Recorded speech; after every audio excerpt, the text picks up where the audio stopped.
நன்னாரி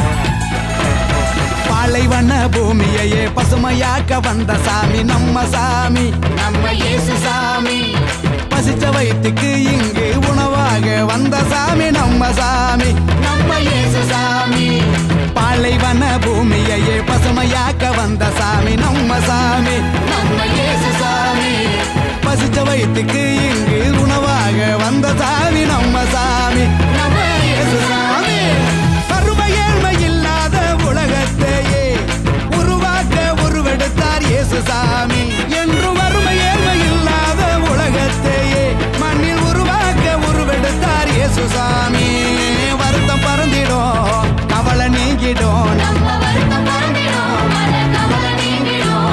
மகிழ்ச்சி என்றும் நம் வாழ்வில் வந்து தங்கிடும் நடு ராத்திரியில் குட்டும் பண்ணி சாரலில மொட்டு போல பூத்தாரே இயேசு சாமி மாட்டு கொட்டகையில் உதித்தாரே இயேசு சாமி நடு ராத்திரியில் குட்டும் பண்ணி சாரலில மொட்டு போல பூத்தாரே இயேசு சாமி மாட்டு கொட்டகையில் உதித்தாரே இயேசு சாமி மெட்டை கட்டி பாடுவோம் கை தட்டி ஆடுவோம் மெட்டை கட்டி பாடுவோம் கை தட்டி ஆடுவோம் கஷ்டமெல்லாம் போக்கிடுவார் இயேசு சாமி நம்ம இஷ்டம் போல வாழ வந்தார் ஒன்று கூடி கஷ்டமெல்லாம் போக்கிடுவார் இயேசு சாமி நம்ம இஷ்டம் போல வாழ வைப்பார் ஒன்று கூடி நடு ராத்திரியில் குட்டும் பண்ணி சாரலில முட்டு போல போத்தாரே இயேசு சாமி மாட்டு கொட்டகையில் உயிர்த்தாரே இயேசு சாமி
டான்ஸ் பாட்டு மினுக்கா ஸ்டெப்பா போட்டு ஏசப்பாவை நாம் வாழ்த்திடுவோம் சில்லா சில்லுன்னு கில்டா கில்லுன்னு நடனமாடி நாம் கொண்டாடுவோம் உன்னத தேவன் அவர் உலகையாளும் ராஜா அவர் மனிதர்கள் மாறினாலும் மாறினாத தேவன் இவர் அனுப்புல பாவம் நீக்கும் மன்னாதி மன்னனிவர் மறுபடி வரப்போகும் மாறனாதா இவர்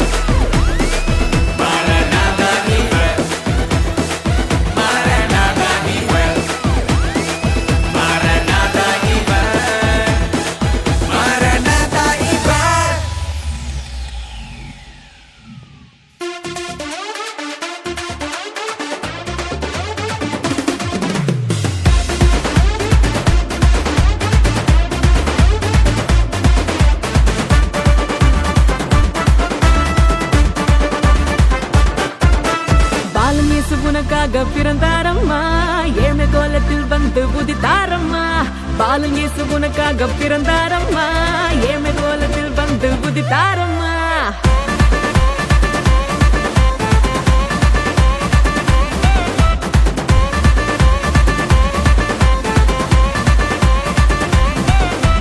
பாலன் இயேசு உனக்காக பிறந்தாரம்மா ஏழ்மை கோலத்தில் வந்து உதித்தாரம்மா பாலன் இயேசு உனக்காக பிறந்தாரம்மா ஏழ்மை கோலத்தில் வந்து உதித்தாரம்மா ஆட்டு தொழுவத்தில் வந்து பிறந்தாரையா ஆண்டவர் அகவை திருநாளையா ஆட்டு தொழுவ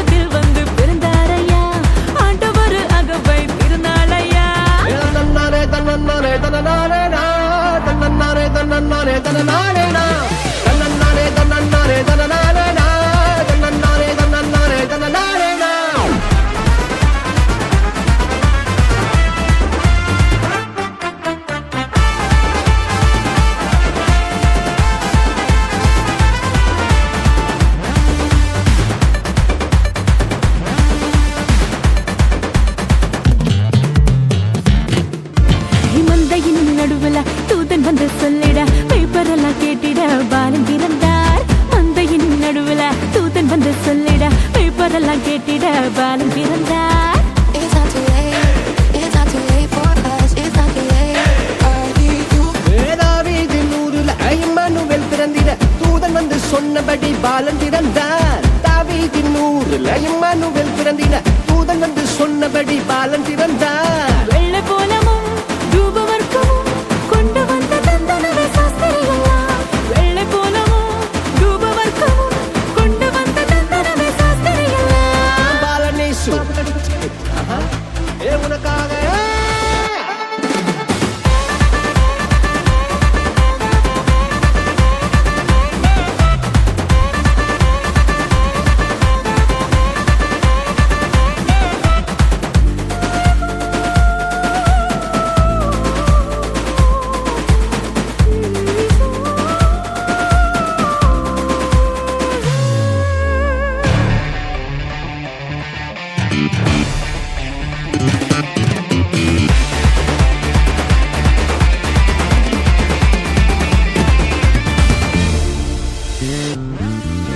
பாவமான உலகில பாவிகளை மீட்டிட பரிசுத்த பாலனாக இயேசு பிறந்தார். பாவமான உலகில பாவிகளை மீட்டிட பரிசுத்த பாலனாக இயேசு பிறந்தார். It's not too late.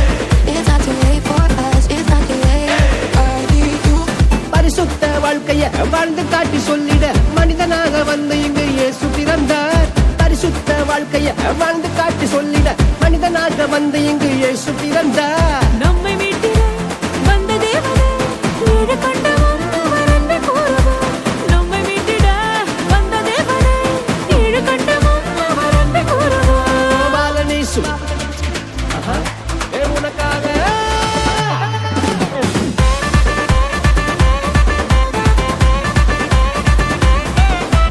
Balan இயேசு உனக்காக பிறந்தாரம்மா. ஏழ்மை கோலத்தில் வந்து உதித்தாரம்மா. பாலன் இயேசு உனக்காக பிறந்தாரம்மா. ஏழ்மை கோலத்தில் வந்து உதித்தாரம்மா. மாட்டு தொழுவத்தில் வந்து பிறந்தாரையா. ஆண்டவர் அகவை திருநாளையா. மாட்டு தொழுவத்தில் வந்து பிறந்தாரையா. ஆண்டவர் அகவை திருநாளையா. தன்னன்னானே தன்னன்னானே தானானே நான். தன்னன்னானே தன்னன்னானே தனனானே நான். தன்னன்னானே தன்னன்னானே தனனானே நான். தன்னன்னானே தன்னன்னானே தனனானே நான்.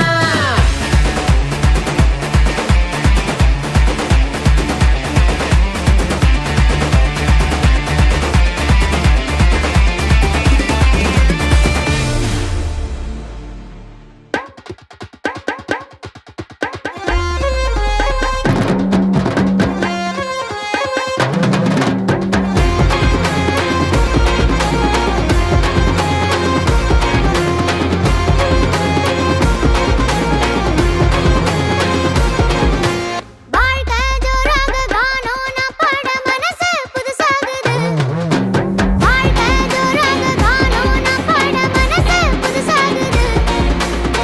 உசுரை கொடுத்து உன்னை மீட்க உனக்காக வந்தாரையா. நினைச்சாலே அற்புதங்கள் நடக்கும். இப்போ வந்தாச்சு சொல்லவா வேணும். அவர் நினைச்சாலே அற்புதங்கள் நடக்கும். இப்போ வந்தாச்சு சொல்லவா வேணும். வாழ்க்கை ஜோராக காணோம் நாம் பாட மனசு புதுசாகுது. உசுரை கொடுத்து ஒன்ன மீட்க உனக்காக வந்தாரையா. நினைச்சாலே அற்புதங்கள் நடக்கும். இப்போ வந்தாச்சு சொல்லவா வேணும். அவர் நினைச்சாலே அற்புதங்கள் நடக்கும். இப்போ வந்தாச்சு சொல்லவா வேணும்.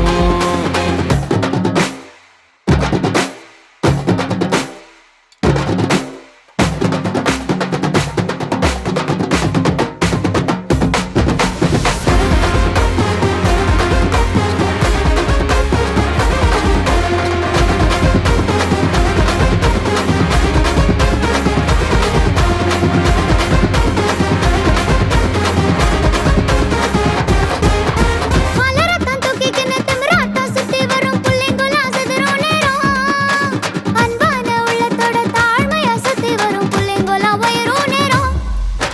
கடந்தது கிடைக்கும்னு நினைச்சது நடக்கும்னு ட்ரீம்ல வாழாதடா. நடப்பத நெஞ்சில் வச்சு அவரோட கை கோத்தா எட்டாத தூரம் இல்லடா. நினைச்சாலே அற்புதங்கள் நடக்கும். அவர் நினைச்சாலே அற்புதங்கள் நடக்கும். இப்போ வந்தாச்சு சொல்லவா வேணும். அவர் நினைச்சாலே அற்புதங்கள் நடக்கும். இப்போ வந்தாச்சு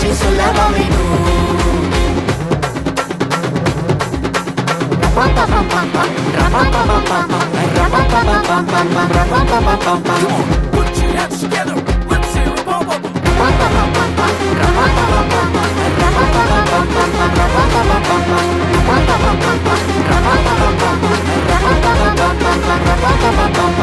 மாற்றிக்க மறுக்கவர் மனுஷனும் இல்ல, எட்டி உதைக்க எதிரியும் இல்ல, கட்டி அணைச்சி தாங்கி சுமக்க தேடி வந்தாரையா. நல்ல செய்திய நெஞ்சுக்குள்ள ஏத்திக்கோ, தேடி வந்தவரை salute பண்ணி ஏத்துக்கோ. தோளில் சாய்ந்து advice கேட்கும், வாழ்க்கை ஜோராகும்டா. அவன் நினைச்சாலே அற்புதங்கள் நடக்கும், இப்போ வந்தாச்சு சொல்லாம வேணும். அவன் நினைச்சாலே அற்புதங்கள் நடக்கும், இப்போ வந்தாச்சு சொல்லாம வேணும். அவன் நினைச்சாலே அற்புதங்கள் நடக்கும், இப்போ வந்தாச்சு தன்னே நானே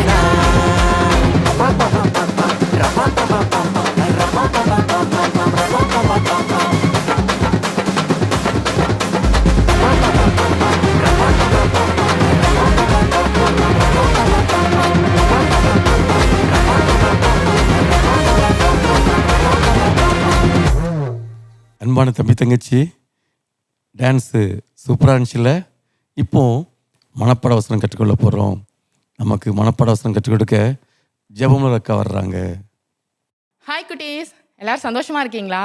சூப்பரான பாட்டு, அழகான ஆக்ஷனு, ரொம்ப என்ஜாய் பண்ணீங்கல்ல. இப்போ கூட நம்ம குட்டியாக ஒரு வசனம் படிக்க போகிறோம். எல்லாம் ரெடியாக இருக்கீங்களா? ரெடியாக இருக்கீங்களா? சரி, அக்கா சொல்லித்தரேன். ஓகே, இங்கே பாருங்களேன். இந்த படத்தை பார்த்தோன்னா உங்களுக்கு என்ன ஞாபகம் வருது? ஆமாம், கிறிஸ்மஸ் தாத்தா இல்லை. கிறிஸ்மஸ் தாத்தா எப்போ வராங்க? கிறிஸ்மஸோட. நம்ம ஏன் கிறிஸ்மஸ் கொண்டாடுறோன்னு தெரியுமா? ஏசு கிறிஸ்து இந்த உலகத்தில் மனிதனை பிறந்தனால தான் நம்ம கிறிஸ்மஸாக கொண்டாடுறோம். சரி, ஏசு கிறிஸ்து எதுக்காக இந்த உலகத்துக்கு வந்தாங்கன்னு உனக்கு தெரியுமா? அதை பற்றி தான் நீ இன்னைக்கு ஃபுல்லாக கற்றுக்க போகிற. அதை பற்றி ஒரு வசனம் படிச்சிடலாமா? ரெடியா? அவள் ஒரு குமாரனை பெறுவாள், அவருக்கு இயேசு என்று பெயரிடுவாயாக, ஏனெனில் அவர் தமது ஜனங்களின் பாவங்களை நீக்கி அவர்களை ரட்சிப்பார். மத்தேயு 1:21. பாத்தியா, இயேசு கிறிஸ்து எதுக்காக இந்த உலகத்துக்கு வந்திருக்காங்க? நம்மளுடைய பாவங்களை நீக்கிறக்காக. இன்னொரு முறை வசனம் படிச்சிடலாமா? அக்கா சொல்ல பின்னாடி சத்தமா சொல்லலாமா? Okay, ready?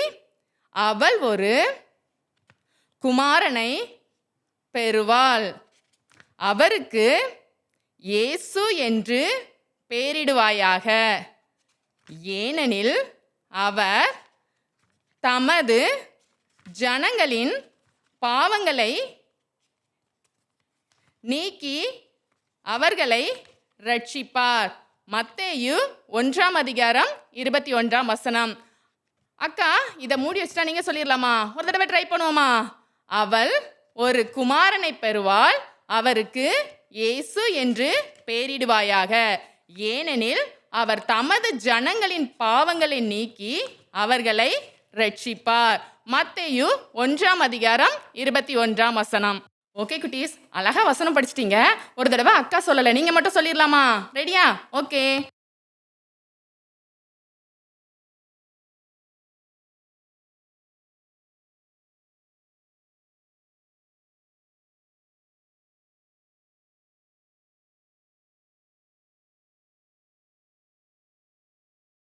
ஓகே குட்டி, சூப்பர், அழகா சொல்லிட்டீங்க.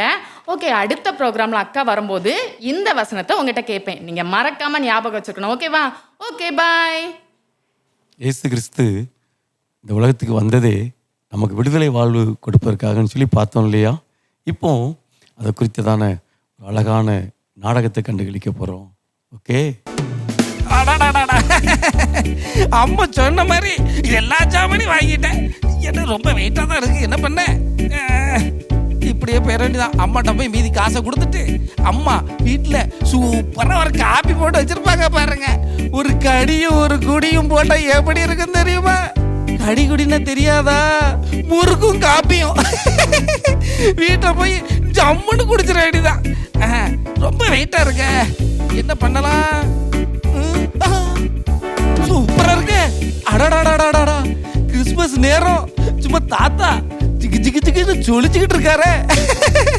அப்ப இதுல உட்காந்து கொஞ்ச நேரம் தாத்தாவை ரசிக்க வேண்டியதான். ஆஹா, சேர் நல்ல அழகான ஒரு சேரை போட்டுருக்கு. உட்காராதேவா, சேர் நல்லா தானே இருக்கு. எதுக்கு இப்படி எழுதிருக்காங்க? கால் இருக்கு, கை இருக்கு, தலை இருக்கு, எல்லாமே இருக்கு. ஏன் உட்காராதுன்னு போட்டிருக்காங்க? எவன ஒருத்தன் வேணுக்குன்னு எழுதி போட்டிருப்பான். ஆமா, உட்காந்தா உடஞ்சி போன்னு நினைச்சு எழுதி போட்டிருப்பான். நான் இதுல உட்கார்ந்துருந்தேன். தாத்தா குட் மார்னிங். அப்பா, உள்ள கத்திரிக்காய் தக்காளியில நசுக்கிடக்கூடாது. சரி பரவாயில்ல, அம்மாவை சட்னி அரைக்க சொல்லிடும்.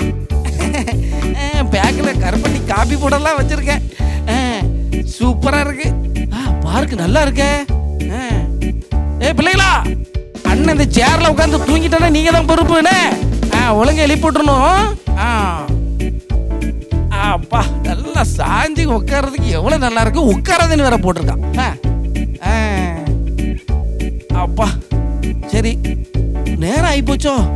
வீட்டுல அம்மா தேடுவாங்களே, அம்மாவுக்கு சாமான கொண்டு கொடுக்கணுமே. ஆமா ஆமா, சீக்கிரம் கிளம்பிடுவோம்.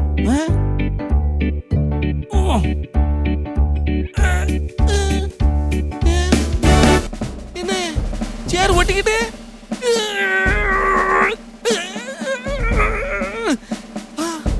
என்ன எவனோ பெவிக்கால விட்டு ஓட்டிட்டானு தெரியலையே. ஐயோ, எந்திக்க முடியலையே. ஐயோ, யாராவது என்ன காப்பாத்துங்க. பிள்ளைங்களா, யாராவது கூட்டிட்டு பிள்ளைங்களா, யாராவது என்ன காப்பாத்த சொல்லுங்க. பிள்ளைங்களா, யாராவது என்ன காப்பாத்த சொல்லுங்க.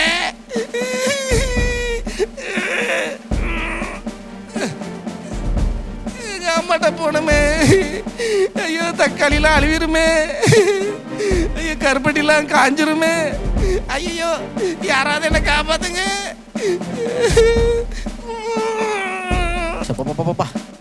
காலமே இருந்து இந்த இடத்துக்கு வந்து உடற்பயிற்சி தான். ஓஞ்ச மாதிரியே தெரியல. பைலோன் சார், தம்பி இன்னைய சொன்னா உங்களை தான் சார். உங்களை பார்த்தா பைலோன் மாதிரி தானே இருக்கு. அம்ச பத்தி அம்மா எவ்வளவு பெருசா இருக்கு. அம்ச சொன்னீங்களா இன்னைய சொன்னீங்களா? இல்ல, கையதான். அம்மா இங்க கிடந்து புலம்பிட்டீங்களா? என்ன பிரச்சனை? அது வந்து இதுல சேர்ல உட்காரதுன்னு போட்டுருந்துச்சு. நான் தான் வேடனே உட்காந்துட்டேன். வேணும் உட்காந்து தெரியாம உட்காந்துட்டேன் சார். அதுக்கு இப்ப நான் என்ன செய்யணும்? என்ன தூக்கி நீங்க தான் தூக்கி விடணும். உங்களை தூக்கி விடணுமா? ஓ தம்பி, சேரோட தூக்கிறாதீங்க. உங்களை மட்டும் என்ன மட்டும் எனக்கு கை வந்து கலப்பத்துக்கு பைலோன் பத்தில பயங்கரமா வெயிட் அடிப்பேன். இன்னைக்கு காலமே 5 ஆஃப் ஆயில் தான் சாப்பிட்ட பார்த்தேன். இருந்தாலும் உங்களை 2 எக்ஸசைஸ் செஞ்சு உங்க கப்பு தூக்குறாங்க. தம்பி கொஞ்சம் மயக்கம் மட்டும் கையில வச்சுக்கிட்டு கொடுங்க. என்ன தூக்குறீங்க? கீழே விழுந்துட்டா. நல்லா இருக்கு தம்பி. நல்லாதான் இருக்க. உடற்பயிற்சி செய்து கொண்டு. அப்படியா? உங்களை தூக்கணும்ல? ஆமா. இப்போ பாருங்க, ஒரே தூக்கல உங்களை தூக்குங்க. இவனை தூக்கச்சுனா நம்மள காலி கூப்பிட போல தெரியுது. இருக்கட்டும் தம்பி, இந்த பக்கம் சரியில்லை. சரி, அந்த பக்கம் வாங்க. எவ்வளவு பெரிய பேக். ஆமா, ஆளுக்கு மிச்சம் பேக் இருக்கு. நான் ஒரு பேக், அதான் எங்களுக்கு தெரியுமே. தம்பி ஒரே தூக்கிருங்க. அப்புறம் அந்த பைலோனை பத்தி ஊர் ஃபுல்லா சொல்லணும். சரி. ஐயோ, என்ன தூக்குறேன்னு வேற எதையும் பிச்சு போடாதாப்பா. தம்பி என்னம்மா, உங்களை தூக்குறதுல எனக்கு இடுப்பு எலும்பே கொஞ்சம் வளர்கிற மாதிரி தெரியுது. ஐயோ, ஏன்னா இன்னைக்கு கூட 2 முட்டை சாப்பிடணும். நான் சாப்பிடாம வந்துட்டேன் பாத்துக்க. இப்போ நான் போறேன், சாப்பிட்டு வந்து உங்களுக்கு தூக்குறேன். மறுபடியும் முட்டையுமா? பைலோன் சார், வந்துறீங்களா சார்? ஐயோ, போனவர் அப்படியே போயிட்டாரு. இவன் வர மாட்டான்னு தெரியலையே. யாராவது என்ன காப்பாத்துங்க. அம்மா என்ன தேடுவாங்க. அம்மாட்ட போகணும்.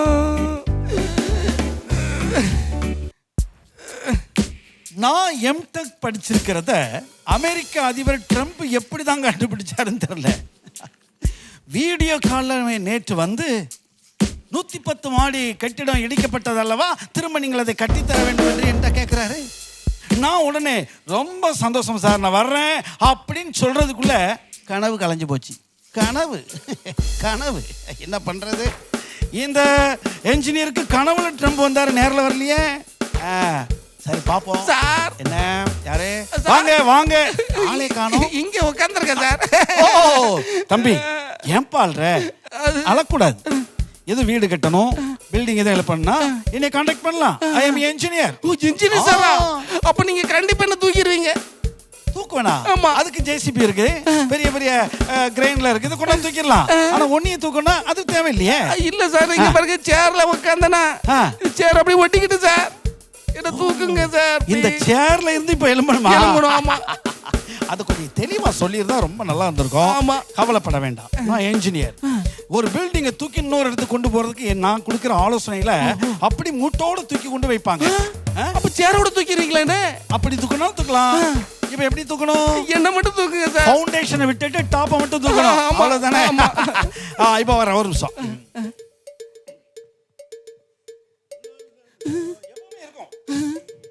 என்ன சார் அளவெல்லாம் எடுக்கிறீங்க?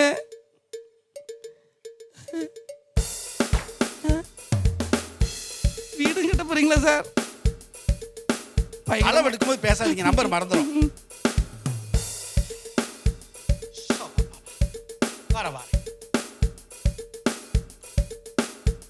ஓ இப்ப புரிஞ்சுக்கிட்டு.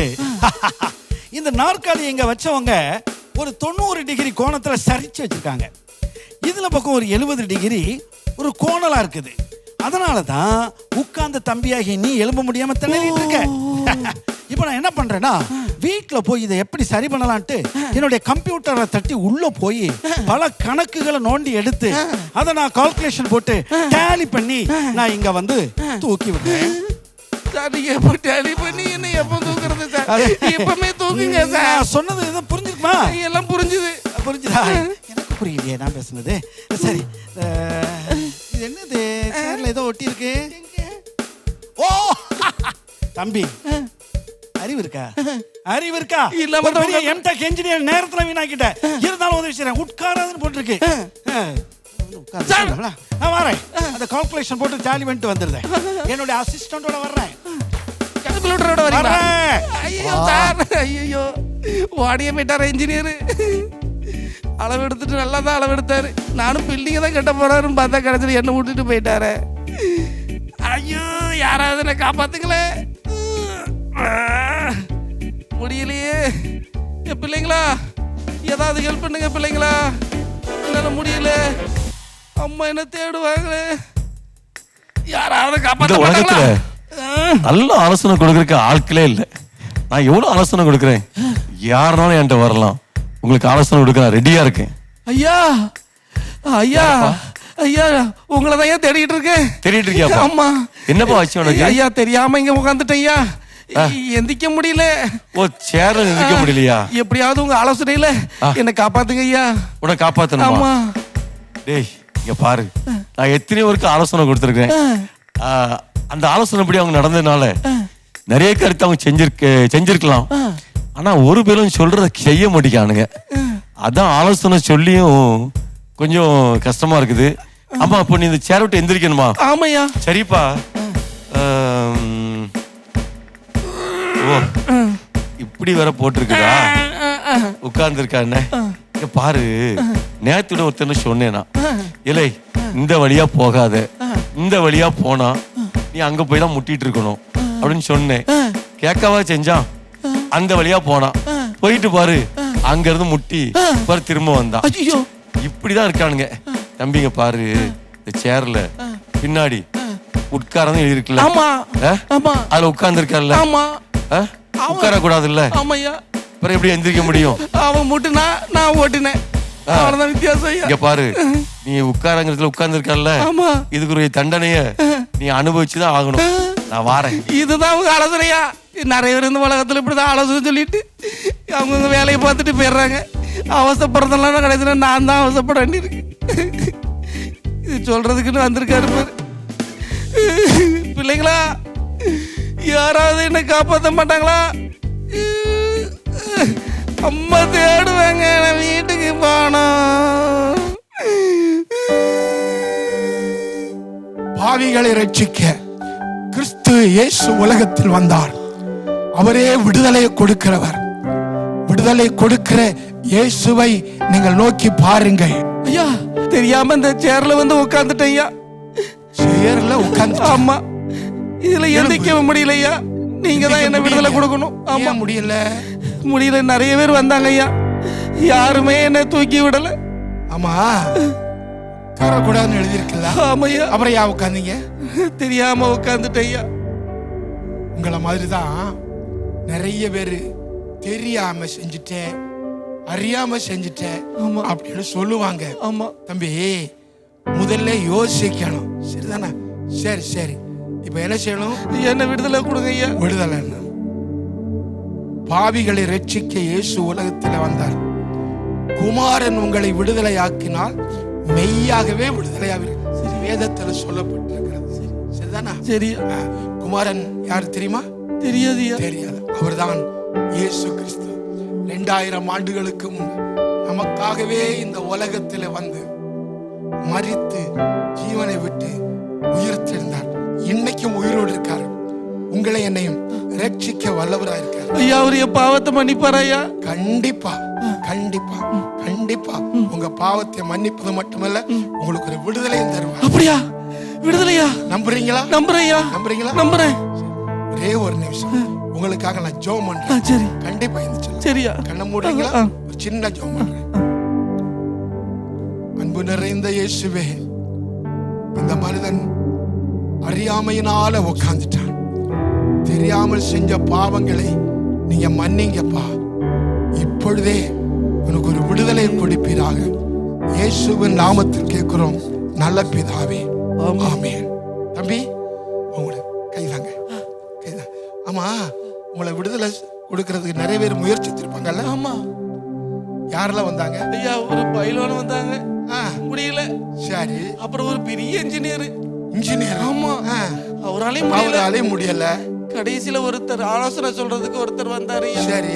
அவரும் ஏதோ சொல்லிட்டு போயிட்டாரு. அவராலே முடியலையா? யாராலே முடியாதப்பா, இயேசு ஒருவராலே முடியும். இப்ப பாருங்கல்ல, இயேசுவின் நாமத்தினால எழும்புங்க. எந்திரிச்சிட்டேன். எனக்கு விடுதலை. ஐயா எனக்கு விடுதலை கிடைச்சிட்டியா? எனக்கு விடுதலை கிடைச்சிட்டியா? ரொம்ப நன்றியா. இயேசுவையே சரியா? உறுதியா நான் எங்க அம்மாட்ட போய் ஓடி போயிடுறேன். ஐயா நான் போயிட்டு வரேன். அம்மா, இந்த தம்பிக்கு மட்டுமல்ல, உங்களுக்கு அப்படிதான். உங்களையும் ரட்சிப்பதற்காகத்தான் இயேசு இந்த உலகத்திலே வந்தார். அவரை பற்றி கொள்ளுங்கள். நிச்சயமாகவே உங்களுக்கும் ஒரு விடுதலை உண்டு. நாடகம் நல்லா இருந்துச்சுல்ல? பத்தியா, உட்காராதே அப்படிங்கிற இடத்துல அந்த அண்ணன் உட்கார்ந்துருந்தாங்க. அவங்களுக்கு விடுதலையை கொடுக்கறதுக்கு யாராலும் முடியல. பாரு தம்பி தங்கச்சி, அதே போல தான் இந்த பாவத்திலிருந்து சாபத்திலிருந்து நமக்கு விடுதலை கொடுக்கறதுக்கு இயேசு கிறிஸ்துவால் மட்டும்தான் முடியும். வேறு எவராலும் அந்த ரட்சிப்பை நம்ம கொடுக்க முடியாது. அதை இலவசமாக ஏசப்பா நமக்கு கொடுத்துருக்காங்க. இந்த பண்டிகை நாட்களில் அந்த ரட்சிப்பின் சந்தோஷத்தை, அந்த விடுதலை வாழ்வை நீனும் பெற்றுக்கொள்ளணும். சரியா? இப்போ நமக்கு பைபிள் சம்பவம் சொல்கிறதுக்காக ஜெபராஜனே வராங்க. வணக்கம் குழந்தைகளே, மகிழ்ச்சியாக இருக்கிறீங்களா? உங்கள் முகத்தை பார்த்தாலே கண்டிப்பாக நீங்கள் மகிழ்ச்சியாக தான் இருப்பீங்கன்னு நம்புகிறேன். நம்முடைய வலையொலி, அதாவது யூடியூப் நிகழ்ச்சிகள் நீங்கள் தொடர்ந்து பார்த்துக்கிட்டு இருப்பீங்கன்னு சொல்லி நம்புகிறேன். நான் இந்த நாளில் சிறப்பாக இது கிறிஸ்மஸ் காலமாக இருக்குது பார்த்தீங்களா? அதனால் இயேசுவினுடைய பிறப்பின் நற்செய்தி சம்பந்தமான நிகழ்வுகளை நம்ம 3 பகுதியாக ஆய்வு செய்ய இருக்கிறோம், தியானிக்க இருக்கிறோம். எனவே நிச்சயமாக இது உங்களுக்கு இந்த 3 நிகழ்ச்சிகளும் ரொம்ப பயனுள்ளதாக இருக்கும். நம்ம ஜெபம் பண்ணிடலாமா? ஜெபம். எங்கள் அன்பின் தந்தையே, இந்த நல்ல வேலைக்காக நன்றி செலுத்துகிறோம். இப்பொழுதும் கூட நீர் எங்களை தேடி வந்த ஆண்டவர் என்ற நற்செய்தியை நாங்கள் தியானிக்க இருக்கிறோம். இதை எங்களுக்கு நன்றாக புரியும்படி செய்யும் ஆண்டவரே. இதற்கு நாங்கள் கீழ்ப்படியே எங்களுடைய மனநிலையை மாற்றுங்க. இயேசுவின் பெயரில் உம்மிடம் மன்றாடுகிறோம். ஆமேன். குழந்தைகளே, கடந்த நாட்களில் ஆதியாகமத்திலிருந்து ஒவ்வொரு பகுதியாக பார்த்தோம் இல்லையா? ஆமாம். அதில் ஆண்டவர் மனிதனை வாழ வைப்பதற்காக அருமையான பூமியை உருவாக்கினார். சரியா? ஆமாம். அந்த பூமியில் இந்த மனிதன் சாகாமல் ரொம்ப நாளைக்கு உயிரோடு இருக்கணுங்கிறது தான் ஆண்டவருடைய ஆசையாக இருந்ததுங்கிறது உங்களுக்கு சொல்லி கொடுத்துருந்தேன். ஆனால் மனிதனுடைய தவறுனால என்ன நடந்து போச்சு? மனிதன் ஆண்டவருக்கு விருப்பமற்ற இல்லாட்டி ஆண்டவருக்கு எதிரான காரியத்தை கடவுளுக்கு கீழ்ப்படியாமல் கடவுளின் எதிராகிய இன்னொரு நபருக்கு கீழ்ப்படிஞ்சதுனால கடவுள் மிகுந்த வருத்தப்பட்டார். தொடர்ந்து மக்களுக்கு பல்வேறு விதங்களில் நேரடியாகவே பேசினார். யார்கிட்டலாம் நேரடியாக பேசுனாங்க? ஆதாம் அண்ணங்கிட்ட நேரடியாக பேசுனாங்க, ஏவாள் அக்காட்ட நேரடியாக பேசுனாங்க, காயின் அண்ணங்கிட்ட நேரடியாக பேசுனாங்க, ஆபேல் அண்ணங்கிட்ட நேரடியாக பேசுனாங்க. அப்படி தானே? இவ்வளவு நேரடியாக பேசியும் கூட அவங்க என்ன பண்ணிட்டாங்கன்னா, ஆண்டவருடைய வார்த்தையை கேட்காம கடவுளின் எதிராளியாகிய ஆண்டவருக்கு விரோதமான காரியத்திற்கான வார்த்தைகளை கேட்டு கடவுளுக்கு பிடிய அதாவது விருப்பமில்லாத காரியத்தை செஞ்சது அவங்களுக்கு ரொம்ப மன வருத்தத்தை தந்துருச்சு. இந்த நிலையில தான் இந்த மக்கள் தொடர்ந்து இப்படியே இருந்தால் முழு மக்களும் அழிஞ்சிருவாங்களே, இவங்களில் கொஞ்சம் பேரையாவது நியாயமான பேரையாவது காப்பாற்றணுங்கிறதுக்காகத்தான் ஆண்டவர் ஒரு முயற்சி எடுத்தார். உங்களுக்கு சொல்லி கொடுத்தேன். அருமையான ஒரு மிதக்கும் பெட்டி போன்ற ஒரு பெரிய கப்பல் பகுதியை உருவாக்கி அதில் அந்த உலகத்தில் வாழ்ந்த ஒரு 8 நபர்களை கடவுள் தேர்வு செய்து அவங்கள காப்பாற்றினார் சொல்லி கொடுத்துருந்தேன். அப்படித்தானே? சரி, இந்த 8 நபருக்கு பிறகு வருகிற இந்த பூமி மக்கள் அத்தனை பேரும் கண்டிப்பாக திருந்திடுவாங்க, நல்லா இருப்பாங்க அப்படின்னு எதிர்பார்த்தா அவங்களும் ரொம்ப மோசமான நிலைக்கு போயிட்டாங்க. என்னடா செய்யலாம் அப்படின்ட்டு தனது பணியாளர்கள் மூலமாக ஆண்டவர் பேசி, ஏன்னா அவர் நேரடியாக பேசி பிரயோஜனம் இல்லை இல்லையா, பணியாளர்கள் மூலமாக பேசி பார்த்தாங்க. அப்பவும் அவங்க கீழ்ப்படியலை. தொடர்ந்து எப்படிலாம் பேசுகிறாங்கிறது நீங்கள் வரும் நாட்களில் உள்ள வலையொலியில் நீங்கள் தெளிவாக கேட்டுக்கொள்ளலாம். அப்புறமா பல சட்டத்திட்டங்களை கட்டளைகளை கொடுத்தாங்க. 10 கட்டளைகள் கொடுத்தாங்க.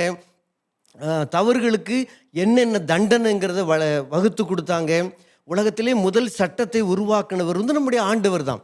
மக்கள் கீழ்ப்படிந்து தெளிவானவர்களாக வாழ வேண்டுங்கிறதுக்காகத்தான் பெரிய நீங்கள் பைபிளில் 2 பகுதிகள் அது திருப்பி வரும். நீங்கள் வாசித்தீங்கன்னா பழைய ஏற்பாடு அந்த யூத மக்களுக்கு அவர் கொடுத்த சட்ட இஸ்ரவேல் மக்கள் கொடுத்த சட்ட திட்டங்களை நீங்கள் தெளிவாக பார்த்து கொள்ளலாம்.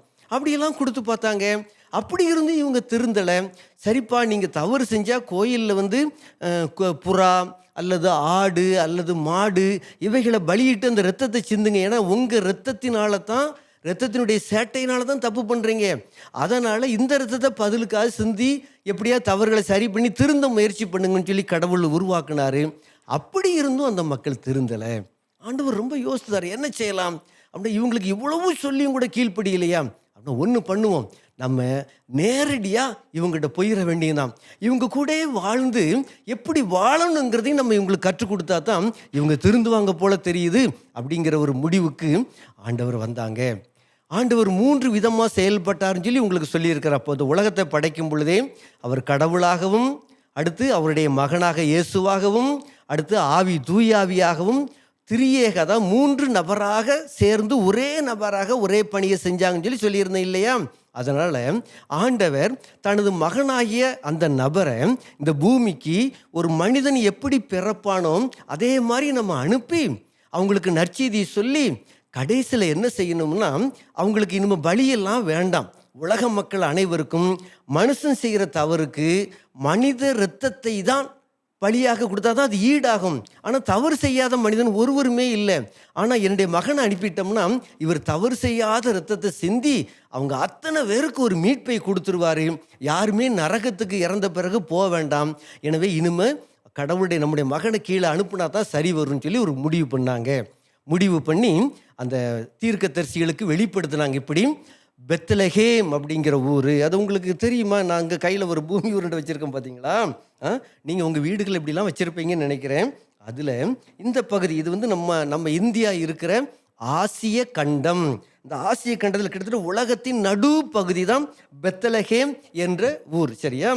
அந்த ஊரில் உங்களை ரட்சிக்க, உங்களை காப்பாற்ற, உங்களை பாவத்தில் இருந்து விடுவிக்க, நரக தண்டனை உங்களுக்கு கிடைக்காமல் இருக்க ஒருவரை பிறக்க செய்வோம் என்று பைபிளில் நீங்கள் பழைய ஏற்பாட்டு பகுதியில் மீகா என்ற புத்தகத்தில், ஏசாயா என்ற புத்தகத்தில் தெள்ள தெளிவாக தனது தீர்க்கதரிசிகளுக்கு நடக்க போகிற காரியத்தை ஆண்டவர் வெளிப்படுத்தினார். தம்பி தங்கச்சி நல்லா கவனிங்க. இந்த உலகத்தில் நீங்கள் உங்கள் அப்பா அம்மாவுக்கு பிறப்பீங்கன்னு உங்களுக்கு தெரியுமா? தெரியாது. சரி, உங்கள் அப்பா அம்மாவுக்காவது இப்படி ஒரு பிள்ளை பிறக்கும்னு தெரியுமா? தெரியவே தெரியாது. இது ஆண்டவருடைய திட்டம். ஆனால் இந்த உலகத்தில் ஒரு நபர் இந்த உலகத்தில் பிறப்பதற்கு பல ஆண்டுகளுக்கு முன்பே அவர் இந்த ஊரில் இந்த நிலையில் அவர் பிறப்பார் என்று சொல்லப்பட்ட ஒரே நபர் யாருன்னா அவர்தான் இயேசு.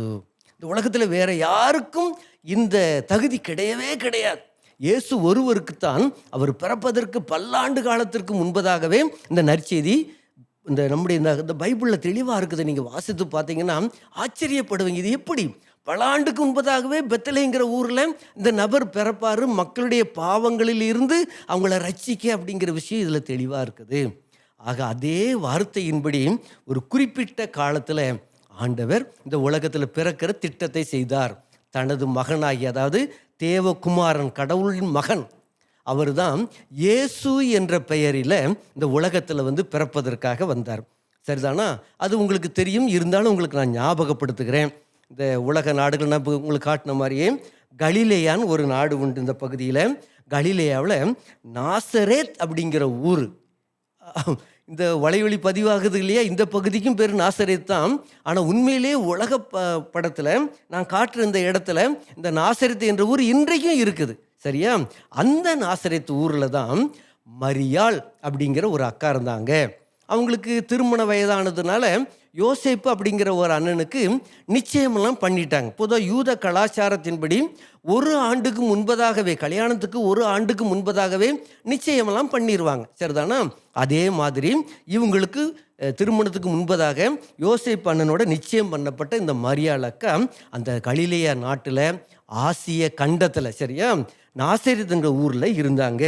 ஒரு நாள் பரலோகத்தில் இருந்து ஆண்டவர் காபிரியேல் என்ற தேவதூதனை நேரம் இந்த அக்காட்ட அனுப்பி வச்சாங்க.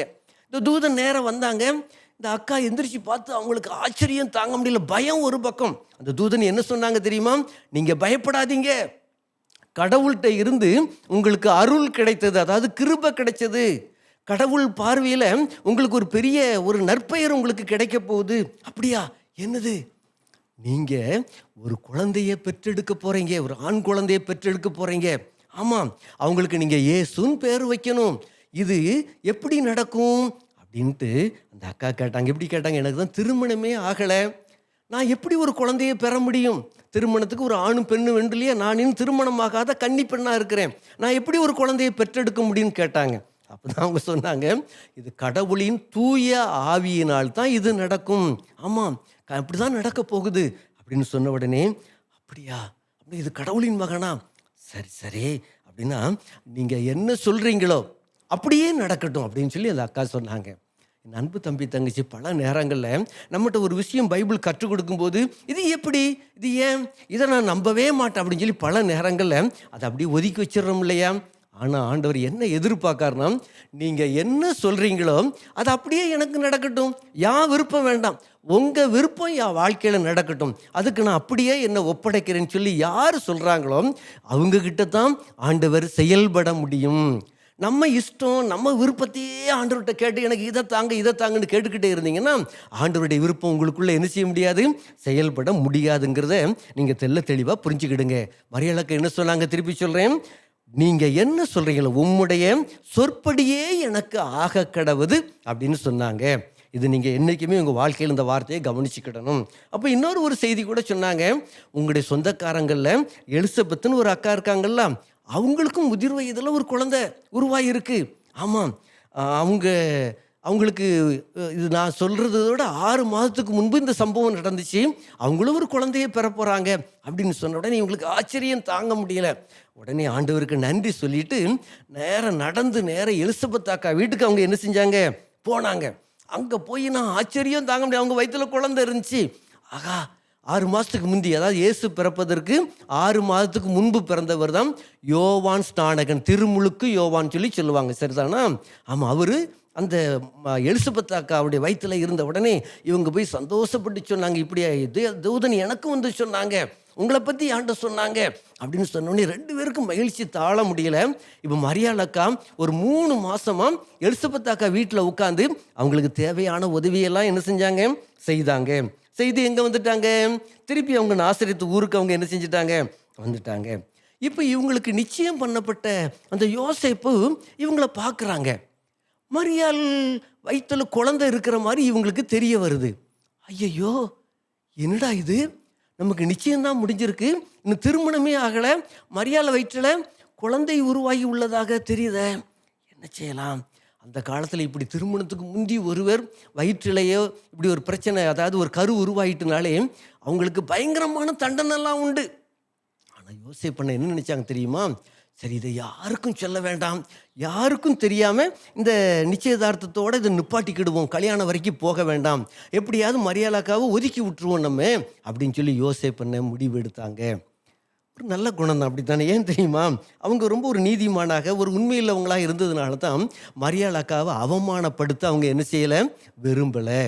அதனால் இப்படி யோசித்துக்கிட்டு இருக்கும்போது அவங்க ஒரு நாள் தூங்கிக்கிட்டு இருக்கும்போது கனவுல தூதன் என்ன செஞ்சாங்க? மரியாளாக்காவுக்கு தூதன் நேராக வந்தாங்க. யோசேப்பனுக்கு கனவுல தூதன் வந்து, எப்பா மரியாளை பற்றி நீ யோசித்துக்கிட்டு இருக்கிற, அது கடவுளுடைய ஆவியினால் உருவான கடவுளின் மகன், அதனால் நீ ஒன்றும் பயப்பட வேண்டாம், அதனால் நீ வழக்கம் போல் செய்கிறத எதையும் பற்றி நீ யோசிக்காதன்னு சொல்லிட்டாங்க. இவங்களுக்கு ரொம்ப மகிழ்ச்சி. தூதன் நம்மகிட்ட கனவுல பேசிட்டாங்க. இல்லை, நான் நேரில் தான் பேசினா நம்புவேன் அப்படின்னு இவங்க சொல்லலை. பல நேரங்கள் இப்பவும் கூட பலர் பைபிள் மூலமாக ஆண்டவர் பேசுகிறாரு, இப்படி தொலைத்தொடர்பு கருவிகள் மூலமாக பேசினாரு. ஆனாலும் கூட எனக்கு இயேசு நேரடியாக காட்சி கொடுத்தா தான் நான் நம்புவேன் அப்படின்னு சிலர் சொல்கிறாங்க. அப்போ அவங்கள பார்த்து ஆண்டவர் வருத்தப்படுறாரு. எப்பா, பார்த்து தான் நம்புவேனுங்கிறத விட பாராமல் என்னை நம்புவன் மிக சிறந்தவன் சொல்லி இயேசு கடவுள் கற்றுக் கொடுக்குறாரு. அதை நீங்கள் நல்லா புரிஞ்சுக்கிடுங்க. யோசேப்பனை எனக்கு நேரடியாக சொன்னா தான் நம்புவேன்னு சொல்லலை, கனவுல சொன்ன உடனே அதை அப்படியே நம்புனாங்க. அப்பொழுதுதான் இவங்க என்ன செய்கிறாங்க? ஆகா, உண்மையிலே மிக நல்ல விஷயந்தான், மரியாதை நம்ம அப்படியே ஏற்றுக்கொள்வோம் அப்படின்னு சொல்லி சொல்கிறாங்க. இப்போ உங்களுக்கு நல்லா புரியுதா இயேசு எதற்காக இந்த பூமிக்கு வந்தார்? சொல்லுங்க. பாவிகளை ரட்சிக்க கிறிஸ்து இயேசு உலகத்திற்கு என்ன செஞ்சாங்க? வந்தாங்க. அது இன்னொரு வசனம் சொல்லுது, தேவன் தம்முடைய ஒரே பேரான குமாரனை விசுவாசிக்கிறவன் எவனும் அவன் கெட்டு போகாமல் நித்திய ஜீவனை, அழிவில்லாத வாழ்வை பெற்றுக்கொள்ளும்படிக்கு இயேசு வந்தார். அப்படின்னா இயேசு இந்த உலகத்துக்கு வந்தது 2 தான் முக்கியமான முதன்மையான நோக்கம். நான் என்ன மாதிரி படைச்ச மனுஷன் இனிமே அவன் தவறுக்காக அவன் இறந்த பிறகு எங்கே போகக்கூடாது? நரகத்துக்கு போகக்கூடாது. அதிலிருந்து அவனை நான் காப்பாற்றுவேன். அடுத்து நான் உயிர் தெழுந்ததுனால அவனை அழிவில்லாத ஒரு வாழ்க்கையை அவனுக்கு நான் கொடுப்பேங்கிற 2 நோக்கத்திற்காகத்தான் இயேசு இந்த பூமியில் பிறந்தார் என்பதை ஞாபகம் வச்சுக்கிடுங்க. அதனால் இயேசுகிட்ட நம்ம என்ன கேட்கணும் தெரியுமா? இயேசுவே, என் பாவங்களை மன்னிங்க, நீங்கள் எனக்குள்ளே வாங்க, எனக்கு நித்திய அழிவில்லாத வாழ்க்கையை தாங்க, நான் இன்னைக்கு இறந்து போனால் கூட என்னுடைய உயிர் உங்ககிட்ட வரணும், பரலோகத்தில் நான் அழிவில்லாத வாழ்க்கையை பெறணும், இந்த வாய்ப்பை எனக்கு தாங்க, இந்த நற்செய்தி கேளாதவங்களுக்கு இந்த நற்செய்தி போட்டு ஆண்டவர்னு சொல்லி இதை பற்றிய ஜெபந்தான் இருக்கணுமே ஒழிய எனக்கு இந்த உலகத்தில் அழியில் உள்ள அதை எனக்கு தாங்க, இதை எனக்கு தாங்க, அதை மாதிரி எனக்கு வேணும், இதை மாதிரி எனக்கு வேணும்னு சொல்லி ஜெபம் பண்ணுறது தயவு செய்து என்ன செஞ்சிருங்க? நிப்பாட்டிருங்க. சரிதானா? இயேசுவே என்னை ரட்சிக்கன்னு சொல்லி கேட்கலாமா? ரட்சிக்கப்பட என்ன செய்யணும் தெரியுமா? இந்த உலகத்திலே இயேசுவே உண்மையான கடவுள் நம்பணும். 2வது என்ன முக்கியம் தெரியுமா? அவர் எனது தவறுகளுக்காக சிலுவையில் தவறு செய்யாத இரத்தத்தை சிந்தினார் நம்பணும். 3வது என்ன விஷயம் தெரியுமா?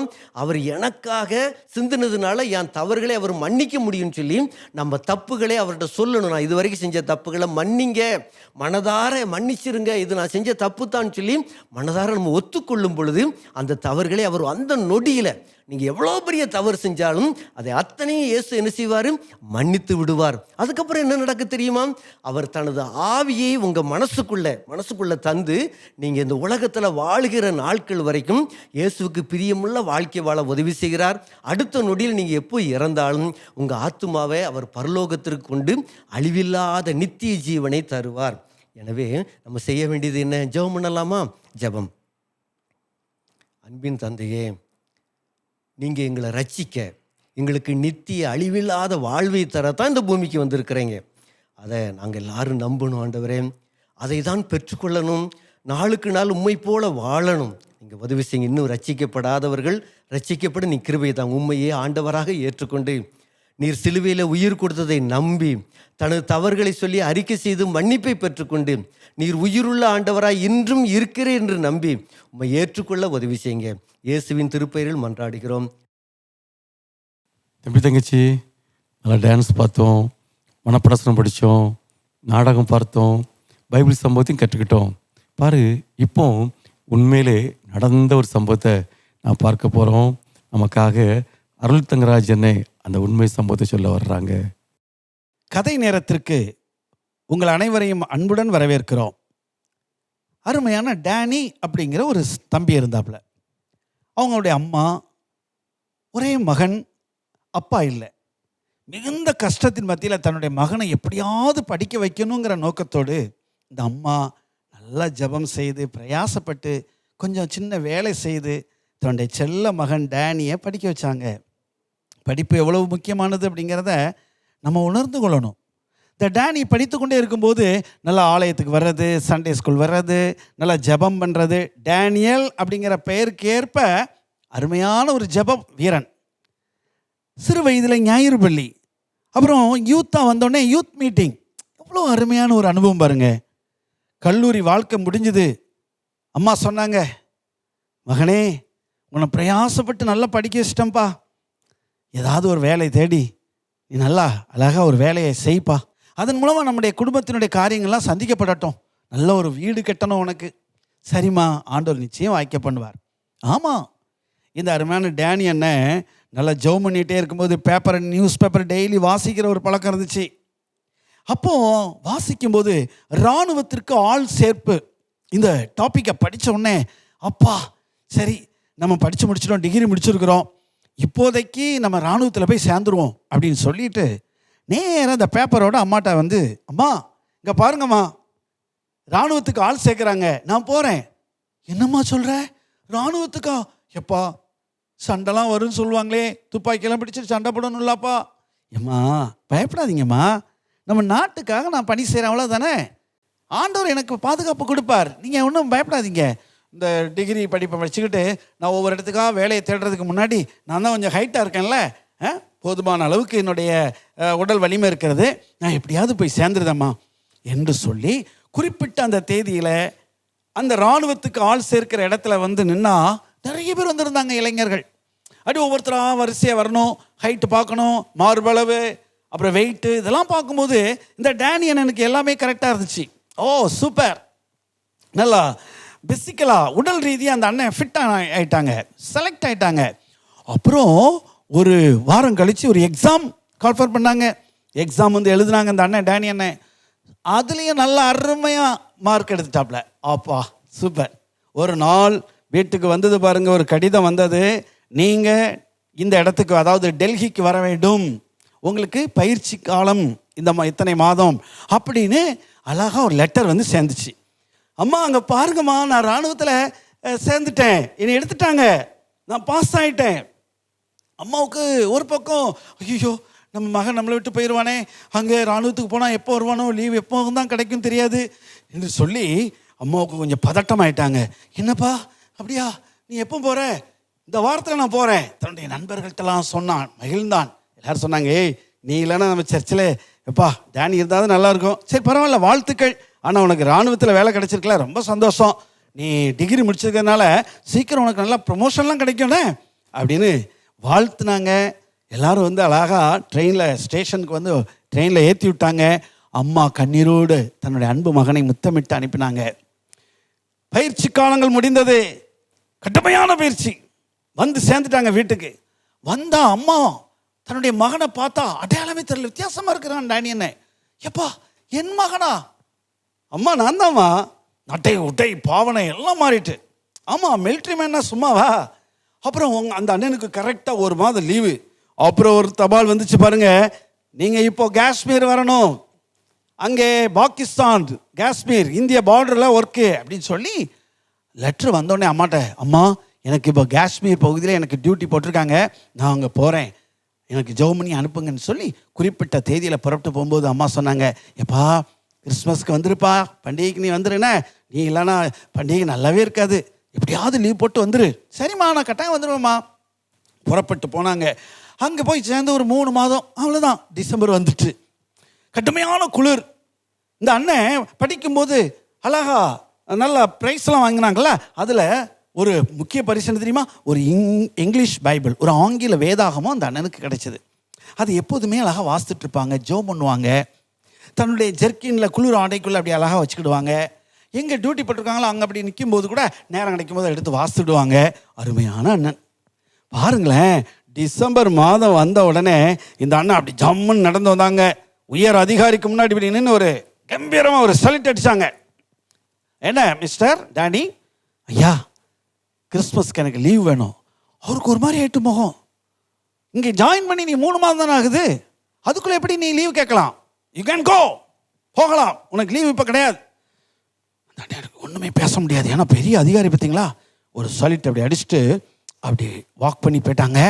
கூடாரத்தில் போய் நின்று அப்படியே உட்காந்து அழுதுட்டு இருந்தாங்க. ஐயோ என் நண்பர்கள் என்னை தேடுவாங்க, எங்கள் அம்மா எல்லாருக்கும் மேலே எங்கள் அம்மா என்னை தேடுவாங்க, கிறிஸ்மஸ் அதுவும் என்னால் போக முடியாமல் போயிட்டேன் அப்படின்னு சொல்லி அழுது தன்னையே தேற்றிக்கிட்டு, ஏசப்பா இந்த கிறிஸ்மஸை நான் இந்த காஷ்மீர் எல்கையில் நான் கொண்டாடுதேன், பரவாயில்ல நீங்கள் ஏன் கூட இருக்கீங்க, அது போதும், ஊரில் இருக்கிற எல்லாரையும் ஆசீர்வதிங்க, எங்கள் நாட்டை ஆசீர்வதிங்கன்னு சொல்லி ஜெபம் பண்ணிட்டாங்க. அப்படியே வந்து கொண்டே இருக்கிறது, காலங்கள் நெருங்கிட்டு இருக்கு. கரெக்டாக கிறிஸ்மஸ் நெருங்கிட்டு எல்லாரும் அப்படியே பயங்கர குளிர் பார்த்துடுங்க. அந்த பார்டரில் அவங்க எல்லாருமே கூடாரத்தில் உட்காந்துருக்காங்க.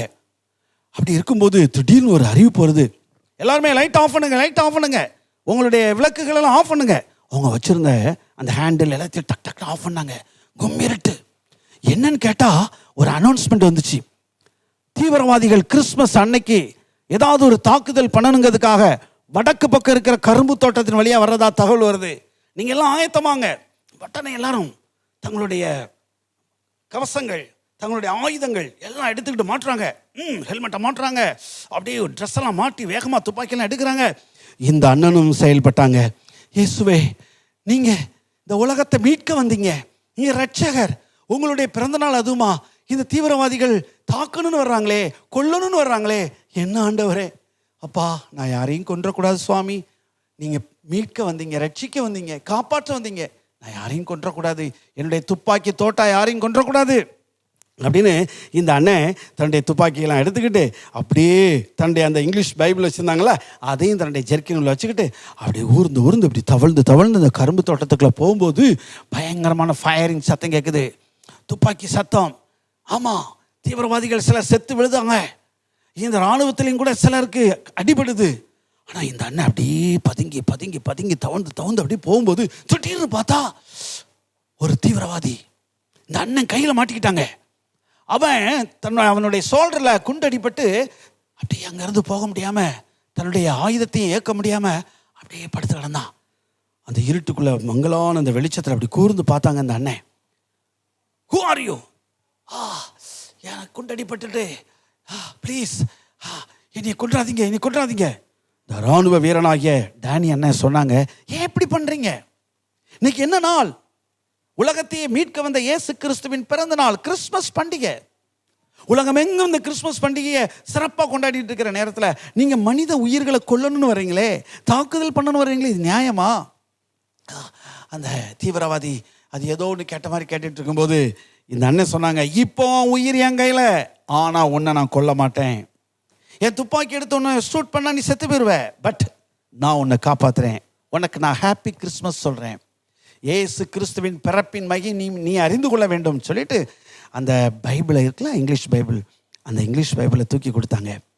ஆமாம், உனக்கு இங்கிலீஷ் வாசிக்க தெரியுமா? ஆமாம், நான் படிச்சிருக்கிறேன், சின்ன வயசில் எனக்கு இங்கிலீஷ் தெரியும், ஆனால் அதுக்கப்புறம் தான் இந்த இயக்கத்தில் நான் சேர்ந்தேன். இது எனக்கு கிஃப்டா? ஆமாம், உனக்கு கிஃப்ட்டு, என்னுடைய அதாவது கிறிஸ்மஸ் பண்டிகை அதுமா என்னுடைய பரிசு உனக்கு அப்படின்னு சொல்லிட்டு போயிரு, தப்பிச்சு ஓடிரு, எப்படியா போயிரு அனுப்பிட்டாங்க. அதுக்கப்புறம் அவங்க கடமைக்காக சும்மா அப்படியே எங்கேயோ துப்பாக்கி வச்சு ஷூட் பண்ண மாதிரி பண்ணிவிட்டு ஃபயர் பண்ணிவிட்டு எல்லோரும் கூடாரத்துக்கு வந்தாச்சு. மறுநாள் பார்த்தீங்கன்னா ஒரு சிலர் தீவிரவாதிகள் செத்து கிடந்தாங்க, சிலர் தப்பிச்சிட்டாங்கன்னொடனே அப்பா பரவாயில்ல, நல்ல வேலை, பெரிய தாக்குதலேருந்து நம்ம காப்பாற்றிட்டோம் அப்படின்னு சொல்லிட்டு எல்லாரும் அவங்கவுங்க தங்களுடைய பணிகளில் இருந்தாங்க. கரெக்டாக ஒரு நாள் வந்தது, கமாண்டர் வந்தார். ஏப்ரல் மாதம் வந்துட்டு கமாண்டர் சொன்னார், ஹலோ டேனி, உங்களுக்கு 1 மந்த் லீவு சாங்ஷன், போகலாம். Thank you sir. புறப்பட்டு வீட்டுக்கு வந்தா அம்மா ஒரு பக்கம் மகிழ்ச்சி, ஃப்ரெண்ட்ஸ்லாம் வந்து சூழ்ந்துட்டாங்க.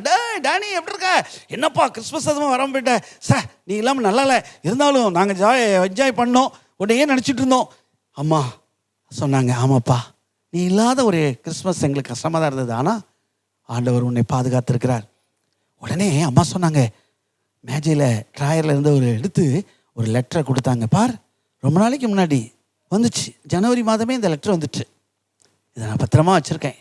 அதை வாஸ்து பார்த்தா உண்மையிலே டேனி என்ன முகம் அப்படி 1000 வாட்ஸ் பல்ப் மாதிரி அப்படி பிரைட் ஆகுது. ஏன் தெரியுமா?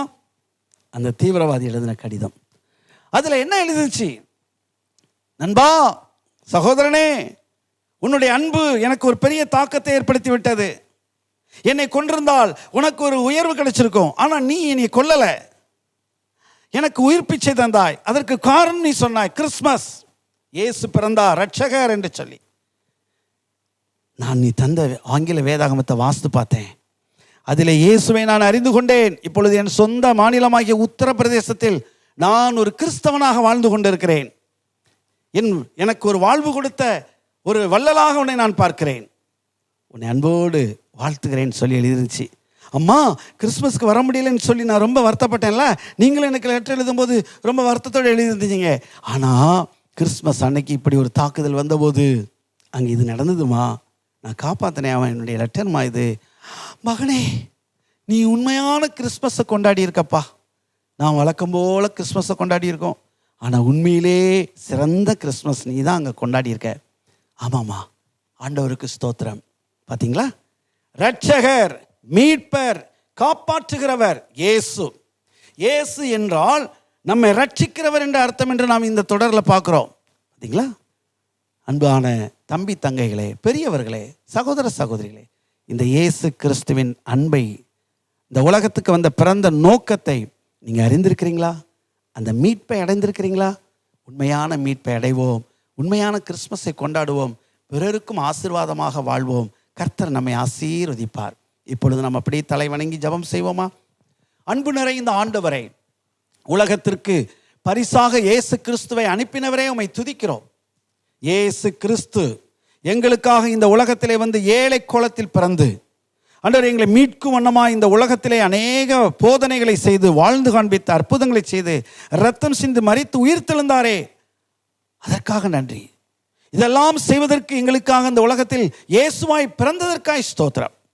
இந்த மீட்பின் செய்தி எங்களுக்கு கொடுக்கப்பட்டதற்காய் நன்றி. சகலவிதமான பாவங்களில் இருந்தும், அறியாமைகளில் இருந்தும், தோல்வியில் இருந்தும், கடன் பிரச்சனைகள், கஷ்டங்கள், துன்பங்கள், அவமானங்கள், நிந்தைகள் எல்லாவற்றிலிருந்து நீர் எங்களை மீட்க வல்லவராக இருக்கிறீர். இயேசு கிறிஸ்து என்ற நாமத்தினாலே நாங்கள் அந்த மீட்பை அடைகின்றோம், சுதந்திரிக்கிறோம். இதோ இந்த காட்சியை, இந்த அருமையான ஆண்டவரே காரியங்களெல்லாம் பார்த்து கொண்டிருக்கிற உம்முடைய அன்பு பிள்ளைகளுக்கு அப்படிப்பட்ட மீட்பின் மகிழ்ச்சியை கொடுத்துறலும், தொடர்ந்து ஆசீர்வதித்துறலும். இயேசு கிறிஸ்துவின் நாமத்தில் ஜெபிக்கிறோம் பிதாவே, ஆமென். இந்த நிகழ்ச்சியை கண்டுகளித்த அனைவருக்கும் நன்றியை தெரிவித்துக் கொள்கிறோம். அவர் address S Yesudiyan Sitharaj children ministry, 6/131 college street, Pillaiyanmanai, Nazareth, Thoothukudi district, Tamil Nadu. அவர் ஃபோன் நம்பர் 9443462783.